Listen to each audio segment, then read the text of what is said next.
ঘরে বানানো অনেক সুস্বাদু সুস্বাদু খাবার আর সাথে ছিল বিয়ে বাড়ি নেমন্তন্ন বাড়ি। আর ব্যাস দেখে কে, ওজন এখন অনেকটাই বাড়িয়ে ফেলেছি। নিজের পছন্দ সহকারে ঘরে কিনে রাখা জামাগুলো একটাও ফিটিংস আসছে না। তারপর আবার কি, পড়ে গেলাম অনেক চিন্তায়। কারণ মেয়েদের জীবনে এর থেকে বেশি খতরনাক বিষয় হতে কি পারে যে সে তার নিজের পছন্দকর জামাগুলো আর পরতে পারছে না।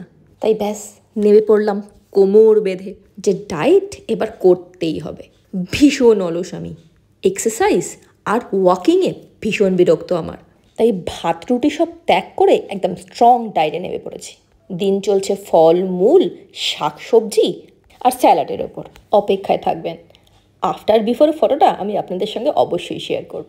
আজকে ভাবলাম একটু অন্য ধরনের ব্রেকফাস্ট করি, তাই চলে গেছিলাম কিছু সাউথ ইন্ডিয়ান খেতে। ভিআইপিতে অবস্থিত একটা ছোট্ট দোকান। দোকানের সাইজ ছোট হলেও স্বাদে কিন্তু খাবার দাবার খুবই বড়। আমি ওখানে গিয়ে খেয়েছিলাম আলু ছাড়া অনিয়ন ধোসা, সাথে ছিল একটা রসুন নারকোলের চাটনি আর এই সাম্বার। ধোসাটা সাইজে হয় যেমন বড় তেমন মুচমুচে। শুনতে পেলেন তো আওয়াজটা? কত ক্রাউডের মধ্যেও এই মুচমুচে আওয়াজ কিন্তু অবশ্যই পাওয়া যাচ্ছে। ধোসা কিন্তু বাড়িতে এনে খাওয়া সম্ভব নয়, কারণ এই যে ক্রিস্পিনেসটা বাড়িতে আনলে সে রুমাল হয়ে যাবে, সে যত ভালো জায়গা থেকেই আনি না কেন।